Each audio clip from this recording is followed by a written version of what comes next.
মুহূৰ্তত এটা অত্যন্ত গুৰুত্বপূৰ্ণ খবৰ দিব বিচাৰিছো। ধৰ্ষণকাৰী তফজ্জুলক আৰক্ষীয়ে হত্যা কৰিছে। ধৰ্ষণকাৰী তফজ্জুলক হত্যা কৰা হৈছে আৰু হত্যা কৰি সত্যক ঢাকি পেলোৱা হৈছে। তফজ্জুলক হত্যাৰ আঁৰত আছে ডাঙৰ ৰহস্য আৰু পৰিকল্পিতভাৱে তফজ্জুলক হত্যা কৰা বুলি অভিযোগ আনিছে এইবাৰ খুদ বিধায়ক আমিনুল ইছলামে। বিধায়ক আমিনুল ইছলামৰ মতে তফজ্জুলক হত্যা কৰিছে আৰক্ষীয়ে আৰু হত্যা কৰি একাংকক বদনাম কৰিবলৈ চেষ্টা চলাইছে আৰু তফজ্জুলক হত্যা কৰাৰ আঁৰত এক ডাঙৰ ৰহস্য সোমাই আছে বুলি মন্তব্য কৰিছে বিধায়কগৰাকীয়ে। বিগ আপডেট এই মুহূৰ্তত দৰ্শকৰ বাবে লৈ আহিছো। হিংকাণ্ডৰ মাষ্টাৰমাইণ্ড ধৰ্ষণকাৰী তফজ্জুলৰ মৃত্যুক কেন্দ্ৰ কৰি ডাঙৰ খবৰ এই মুহূৰ্তত। ধৰ্ষণকাৰী তফজ্জুলক হত্যা কৰা হৈছে। তফজ্জুলক হত্যা কৰি প্ৰকৃত সত্যক ঢাকি পেলোৱা হ'ল এই মন্তব্য কৰিছে এগৰাকী বিধায়কে। হিংকাণ্ডৰ সকলো দুখ মুছলমানৰ ওপৰত জাপি দিব বিচৰা হৈছে, মুছলমানৰ ওপৰত ঠেলি দিব বিচৰা হৈছে বলপূৰ্বকভাৱে। তফজ্জুলৰ হত্যাৰ আঁৰত আছে ডাঙৰ ৰহস্য। তফজ্জুলৰ লগত কোন আছিল সেয়া পোহৰলৈ অহাটো বিচৰা নাছিল হেনো মুখ্যমন্ত্ৰীয়ে। হিংকাণ্ডক লৈ এবাৰ সৰব হৈ পৰিছে বিধায়ক আমিনুল ইছলাম। আমিনুল ইছলামে কৈছে যে তফজ্জুলক হত্যা কৰা হৈছে, সেই হত্যাৰ আঁৰত ডাঙৰ ৰহস্য সোমাই আছে আৰু তফজ্জুলৰ লগত কোন কোন আছিল সেয়া জানিবলৈ দিয়াটো বা জানিবলৈ বিচৰা হোৱা নাছিল বুলি তেওঁ মন্তব্য কৰিছে। আৰু তফজ্জুলক হত্যা কৰি সকলো দুখ মিয়াৰ ওপৰত ঠেলি দিব বিচৰা হৈছে বুলি মন্তব্য কৰিছে এইবাৰ আমিনুল ইছলামে। পোনে পোনে মন্তব্য আগবঢ়াইছো বিধায়কগৰাকী। হিংগৰ যিজন ল'ৰাজনৰ নামটো মই পাহৰিলোঁ, তেওঁক আচলতে নিহত হোৱা নাই, তেওঁক হত্যা কৰা হৈছে, কথাটো স্পষ্ট। আৰু তেওঁক হত্যা কৰাৰ আঁৰত কেইটামান ৰহস্য ইয়াত আমি গোন্ধ পাইছোঁ। তেওঁক এবাৰো কিন্তু মেজিষ্ট্ৰেটৰ তাত হাজিৰো কৰোৱা হোৱা নাই। আৰু তেওঁ কি বক্তব্য দিলে, তেওঁ ষ্টেটমেণ্টত আৰু কোনোবা লগত আছিল নেকি, তেওঁ সঁচাকৈ দোষী নেকি, তেওঁক হত্যা কৰাৰ লগে লগে গোটেই কথাখিনি কিন্তু ঢাকি পেলোৱা হ'ল। ইয়াত আমি তাত মানুহৰ মুখে মুখে কিছুমান কথা প্ৰচাৰ পাই আছোঁ যে প্ৰথম ঘটনা হোৱাৰ পিছৰ পৰাই তেওঁলোকে এইটো এষ্টাব্লিছ কৰাত লাগিছে এইটো মুছলমানেই কৰিছে আৰু তিনিজন অপৰাধী যদি আছিল গোটেইকেইজন মুছলমানৰ ওপৰত এইটো বলপূৰ্বক এইটো ঠেলি দিব লাগে। মুখ্যমন্ত্ৰীয়েও ইয়াত বিবৃতিবাজি আৰম্ভ কৰিলে। কিন্তু তাত আমি ঘটনা তেওঁৰ পৰিয়ালৰ লগত লগ কৰিছোঁ, মই কিশোৰীগৰাকীৰ লগত লগ কৰিছোঁ, তেওঁৰ ওচৰ পাজৰৰ মানুহ, তেওঁলোকৰ সকলোৰে পৰা আমি যিটো খবৰ পালোঁ যে ছোৱালীজনী বেলেগ ল'ৰা আছিল, তাৰ পাৰ্টনাৰ কিবা, তাত কিন্তু আৰু দুটা ল'ৰা যে আছিল, তেওঁলোক কোন হয় এই ল'ৰাজনৰ ষ্টেটমেণ্টত হয়তো হ'লেহেঁতেন যে তেওঁলোক মুছলমান নহয়। তেওঁলোকে এই ল'ৰাজনেও কেতিয়াবা মদ খায়, ভাং খায়। তাত য'ত ঘটনা হৈছে তাৰ লগতে শিৱ মন্দিৰৰ ওচৰত এই টাইমত মদ ভাং চলে। তাত হিন্দু ল'ৰাও থাকে, দুই চাৰিটা মুছলমান ল'ৰাও থাকে। গতিকে গোটেই কথাটো ৰহস্যটো গাপ দিবলৈ ল'ৰাজনক হত্যা কৰা হ'ল। কাৰণ তাত যদি বাকী দুজন অপৰাধীৰ নামটো ওলাই আহে, মুখ্যমন্ত্ৰীয়ে বা বিজেপিয়ে বিচৰা ধৰণে যদি নাম নাহে, তেনেহ'লে এইটো লৈ পলিটিক্স কৰিব নোৱাৰিব। গতিকে এই কথাটো কিন্তু সাংঘাতিক ৰহস্যত আছে। এই কথাটো ঢিং অঞ্চলবাসীয়ে যিজন অপৰাধীৰ কঠোৰ বিচাৰিছিল, কঠোৰ শাস্তি বিচাৰিছিল, কিন্তু এনেকেই প্ৰমাণ গাপ দিয়াৰ নিচিনা এই ষড়যন্ত্ৰৰ বিচৰা নাছিল। আৰু আজি উজনি অসমত যিটো জ্বলিছে, আমি ৰাজ্যপাল মহোদয় যিহেতু আমাৰ ৰাজ্যখনৰ মুৰব্বী, আমি তেখেতক এইটোৱে জনাইছোঁ, মুখ্যমন্ত্ৰীয়ে যদি প্ৰৰোচনামূলক বক্তব্য দিয়ে, কোনোবা সম্প্ৰদায়ক টাৰ্গেট কৰি যদি বেলেগ সম্প্ৰদায়ক উত্তেজিত কৰে, আৰু যাৰ কাৰণে আজি উজনি অসমৰ ঘটনাবিলাক হৈ আছে, মুখ্যমন্ত্ৰীয়ে য'ত শান্তি সম্প্ৰীতিৰ বাৰ্তা বিলাব লাগে, তেওঁ যদি নিজে প্ৰৰোচনা কৰে, কোনোবা সম্প্ৰদায়ক টাৰ্গেট কৰি বেলেগ সম্প্ৰদায়ক উচতাই, আমি ক'ত যাম? গতিকে ৰাজ্যখনৰ মুৰব্বী হিচাপে আমি ৰাজ্যপালক বিচাৰ দিলোঁ, চাওক মুখ্যমন্ত্ৰীৰ ভূমিকাটো আশাব্যঞ্জক হোৱা নাই। আৰু আজি মুখ্যমন্ত্ৰীয়ে কৈ আছে যে MP ইলেকশ্যনৰ পিছত 22টা ঘটনা হ'ল, 23টা ঘটনা হ'ল, কিন্তু আমি যিমান খবৰ পাই আছোঁ MP ইলেকশ্যনৰ পিছত কমেও 300 ধৰ্ষণৰ ঘটনা হৈছে অসমত।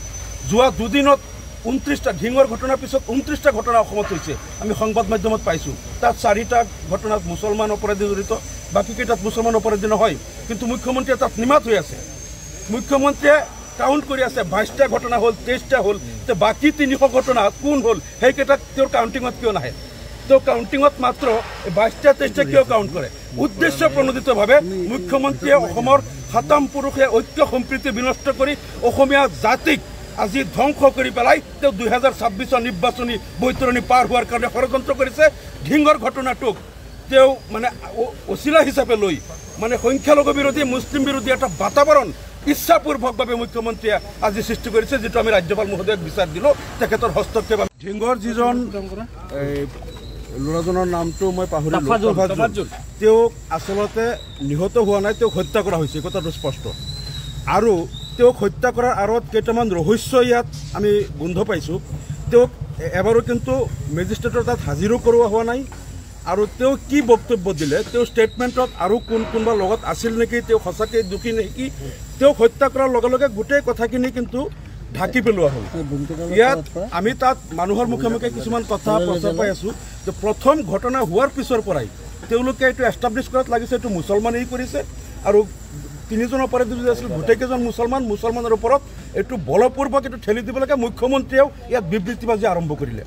কিন্তু তাত আমি ঘটনা তেওঁৰ পৰিয়ালৰ লগত লগ কৰিছোঁ, মই কিশোৰীগৰাকীৰ লগত লগ কৰিছোঁ, তেওঁৰ ওচৰ পাজৰৰ মানুহ, তেওঁলোকৰ সকলোৰে পৰা আমি যিটো খবৰ পালোঁ যে ছোৱালীজনীক বেলেগ ল'ৰা আছিল, তাৰ পাৰ্টনাৰ কিবা, তাত কিন্তু আৰু দুটা ল'ৰা যে আছিল, তেওঁলোক কোন হয় এই ল'ৰাজনৰ ষ্টেটমেণ্টত হয়তো হ'লেহেঁতেন যে তেওঁলোক মুছলমান নহয়।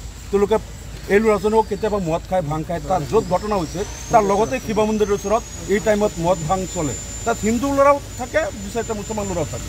গতিকে গোটেই কথাটো ৰহস্যটোক গাপ দিবলৈ ল'ৰাজনক হত্যা কৰা হ'ল। কাৰণ তাত যদি বাকী দুজন অপৰাধীৰ নামটো ওলাই আহে, মুখ্যমন্ত্ৰীয়ে বা বিজেপিয়ে বিচৰা ধৰণে যদি নাম নাহে, তেনেহ'লে এইটো লৈ পলিটিক্স কৰিব নোৱাৰিব। গতিকে এই কথাটো কিন্তু সাংঘাতিক ৰহস্যত আছে। এই কথাটো ঢিং অঞ্চলবাসীয়ে যিজন অপৰাধীৰ কঠোৰ বিচাৰিছিল, কঠোৰ শাস্তি বিচাৰিছিল, কিন্তু এনেকেই প্ৰমাণ গাপ দিয়াৰ নিচিনা এই ষড়যন্ত্ৰৰ বিচৰা নাছিল। আৰু আজি উজনি অসমত যিটো জ্বলিছে, আমি ৰাজ্যপাল মহোদয় যিহেতু আমাৰ ৰাজ্যখনৰ মুৰব্বী, আমি তেখেতক এইটোৱে জনাইছোঁ, মুখ্যমন্ত্ৰীয়ে যদি প্ৰৰোচনামূলক বক্তব্য দিয়ে, কোনোবা সম্প্ৰদায়ক টাৰ্গেট কৰি যদি বেলেগ সম্প্ৰদায়ক উত্তেজিত কৰে, আৰু যাৰ কাৰণে আজি উজনি অসমৰ ঘটনাবিলাক হৈ আছে, মুখ্যমন্ত্ৰীয়ে য'ত শান্তি সম্প্ৰীতিৰ বাৰ্তা বিলাব লাগে, তেওঁ যদি নিজে প্ৰৰোচনা কৰে, কোনোবা সম্প্ৰদায়ক টাৰ্গেট কৰি বেলেগ সম্প্ৰদায়ক উচতাই, আমি ক'ত যাম? গতিকে ৰাজ্যখনৰ মুৰব্বী হিচাপে আমি ৰাজ্যপালক বিচাৰ দিলোঁ, চাওক মুখ্যমন্ত্ৰীৰ ভূমিকাটো আশাব্যঞ্জক হোৱা নাই। আৰু আজি মুখ্যমন্ত্ৰীয়ে কৈ আছে যে MP ইলেকশ্যনৰ পিছত 22টা ঘটনা হ'ল, 23টা ঘটনা হ'ল, কিন্তু আমি যিমান খবৰ পাই আছোঁ MP ইলেকশ্যনৰ পিছত কমেও 300 ধৰ্ষণৰ ঘটনা হৈছে অসমত। যোৱা দুদিনত 29টা ঢিঙৰ ঘটনাৰ পিছত 29টা ঘটনা অসমত হৈছে, আমি সংবাদ মাধ্যমত পাইছোঁ। তাত 4টা ঘটনাত মুছলমান অপৰাধী জড়িত, বাকীকেইটাত মুছলমান অপৰাধী নহয়, কিন্তু মুখ্যমন্ত্ৰীয়ে তাত নিমাত হৈ আছে। মুখ্যমন্ত্ৰীয়ে কাউণ্ট কৰি আছে, 22টা ঘটনা হ'ল, 23টা হ'ল, বাকী 300 ঘটনা কোন হ'ল সেইকেইটাক তেওঁৰ কাউণ্টিঙত কিয় নাহে? তেওঁ কাউণ্টিঙত মাত্ৰ 22টা 23টা কিয় কাউণ্ট কৰে? উদ্দেশ্য প্ৰণোদিতভাৱে মুখ্যমন্ত্ৰীয়ে অসমৰ 7ম পুৰুষে ঐক্য সম্প্ৰীতি বিনষ্ট কৰি অসমীয়া জাতিক আজি ধ্বংস কৰি পেলাই তেওঁ 2026 নিৰ্বাচনী বৈতৰণি পাৰ হোৱাৰ কাৰণে ষড়যন্ত্ৰ কৰিছে। ঢিঙৰ ঘটনাটোক তেওঁ মানে অচিলা হিচাপে লৈ মানে সংখ্যালঘু বিৰোধী, মুছলিম বিৰোধী এটা বাতাবৰণ ইচ্ছাপূৰ্বকভাৱে মুখ্যমন্ত্ৰীয়ে আজি সৃষ্টি কৰিছে, যিটো আমি ৰাজ্যপাল মহোদয়ক বিচাৰ দিলোঁ। তেখেতৰ হস্তক্ষেপ, ঢিঙৰ যিজন ল'ৰাজনৰ নামটো মই পাহৰিলোঁ, তেওঁক আচলতে নিহত হোৱা নাই, তেওঁক হত্যা কৰা হৈছে, কথাটো স্পষ্ট। আৰু তেওঁক হত্যা কৰাৰ আঁৰত কেইটামান ৰহস্য ইয়াত আমি গোন্ধ পাইছোঁ। তেওঁক এবাৰো কিন্তু মেজিষ্ট্ৰেটৰ তাত হাজিৰো কৰোৱা হোৱা নাই। আৰু তেওঁ কি বক্তব্য দিলে, তেওঁ ষ্টেটমেণ্টত আৰু কোনোবা লগত আছিল নেকি, তেওঁ সঁচাকৈ দোষী নেকি, তেওঁক হত্যা কৰাৰ লগে লগে গোটেই কথাখিনি কিন্তু ঢাকি পেলোৱা হ'ল। ইয়াত আমি তাত মানুহৰ মুখে মুখে কিছুমান কথা প্ৰচাৰ পাই আছোঁ যে প্ৰথম ঘটনা হোৱাৰ পিছৰ পৰাই তেওঁলোকে এইটো এষ্টাব্লিছ কৰাত লাগিছে এইটো মুছলমানেই কৰিছে। আৰু তিনিজন অপৰাধী যদি আছিল গোটেইকেইজন মুছলমানৰ ওপৰত এইটো বলপূৰ্বক এইটো ঠেলি দিব লাগে। মুখ্যমন্ত্ৰীয়েও ইয়াত বিবৃতিবাজি আৰম্ভ কৰিলে। কিন্তু তাত আমি ঘটনা তেওঁৰ পৰিয়ালৰ লগত লগ কৰিছোঁ, মই কিশোৰীগৰাকীৰ লগত লগ কৰিছোঁ, তেওঁৰ ওচৰ পাজৰৰ মানুহ, তেওঁলোকৰ সকলোৰে পৰা আমি যিটো খবৰ পালোঁ যে ছোৱালীজনীক বেলেগ ল'ৰা আছিল, তাৰ পাৰ্টনাৰ কিবা, তাত কিন্তু আৰু দুটা ল'ৰা যে আছিল, তেওঁলোক কোন হয় এই ল'ৰাজনৰ ষ্টেটমেণ্টত হয়তো হ'লেহেঁতেন যে তেওঁলোক মুছলমান নহয়। তেওঁলোকে এই ল'ৰাজনেও কেতিয়াবা মদ খায়, ভাং খায়, তাত য'ত ঘটনা হৈছে তাৰ লগতে শিৱ মন্দিৰৰ ওচৰত এই টাইমত মদ ভাং চলে, তাত হিন্দু ল'ৰাও থাকে, দুই চাৰিটা মুছলমান ল'ৰাও থাকে। গতিকে গোটেই কথাটো ৰহস্যটোক গাপ দিবলৈ ল'ৰাজনক হত্যা কৰা হ'ল। কাৰণ তাত যদি বাকী দুজন অপৰাধীৰ নামটো ওলাই আহে, মুখ্যমন্ত্ৰীয়ে বা বিজেপিয়ে বিচৰা ধৰণে যদি নাম নাহে, তেনেহ'লে এইটো লৈ পলিটিক্স কৰিব নোৱাৰিব। গতিকে এই কথাটো কিন্তু সাংঘাতিক ৰহস্যত আছে। এই কথাটো ঢিং অঞ্চলবাসীয়ে যিজন অপৰাধীৰ কঠোৰ বিচাৰিছিল, কঠোৰ শাস্তি বিচাৰিছিল, কিন্তু এনেকেই প্ৰমাণ গাপ দিয়াৰ নিচিনা এই ষড়যন্ত্ৰৰ বিচৰা নাছিল।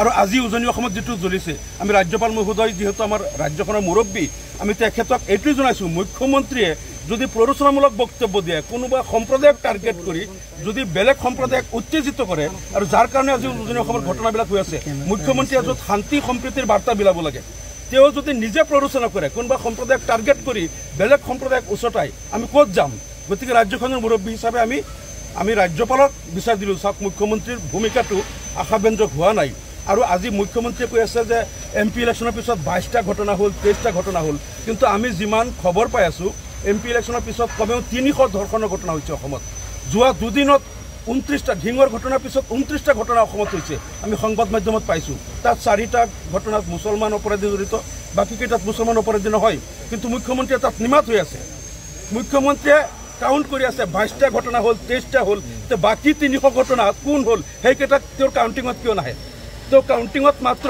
22টা 23টা কিয় কাউণ্ট কৰে উদ্দেশ্য প্ৰণোদিতভাৱে মুখ্যমন্ত্ৰীয়ে অসমৰ সাতাম পুৰুষে ঐক্য সম্প্ৰীতি বিনষ্ট কৰি অসমীয়া জাতিক আজি ধ্বংস কৰি পেলাই তেওঁ 2026 নিৰ্বাচনী বৈতৰণি পাৰ হোৱাৰ কাৰণে ষড়যন্ত্ৰ কৰিছে ঢিঙৰ ঘটনাটোক তেওঁ মানে অচিলা হিচাপে লৈ মানে সংখ্যালঘু বিৰোধী মুছলিম বিৰোধী এটা বাতাবৰণ ইচ্ছাপূৰ্বকভাৱে মুখ্যমন্ত্ৰীয়ে আজি সৃষ্টি কৰিছে যেটো আমি ৰাজ্যপাল মহোদয়ক বিচাৰ দিলোঁ তেখেতৰ হস্তক্ষেপ ঢিঙৰ যিজন ল'ৰাজনৰ নামটো মই পাহৰিলোঁ তেওঁক আচলতে নিহত হোৱা নাই তেওঁক হত্যা কৰা হৈছে কথাটো স্পষ্ট আৰু তেওঁক হত্যা কৰাৰ আঁৰত কেইটামান ৰহস্য ইয়াত আমি গোন্ধ পাইছোঁ তেওঁক এবাৰো কিন্তু মেজিষ্ট্ৰেটৰ তাত হাজিৰো কৰোৱা হোৱা নাই আৰু তেওঁ কি বক্তব্য দিলে তেওঁ ষ্টেটমেণ্টত আৰু কোনোবা লগত আছিল নেকি তেওঁ সঁচাকৈ দোষী নেকি তেওঁক হত্যা কৰাৰ লগে লগে গোটেই কথাখিনি কিন্তু ঢাকি পেলোৱা হ'ল ইয়াত আমি তাত মানুহৰ মুখে মুখে কিছুমান কথা প্ৰচাৰ পাই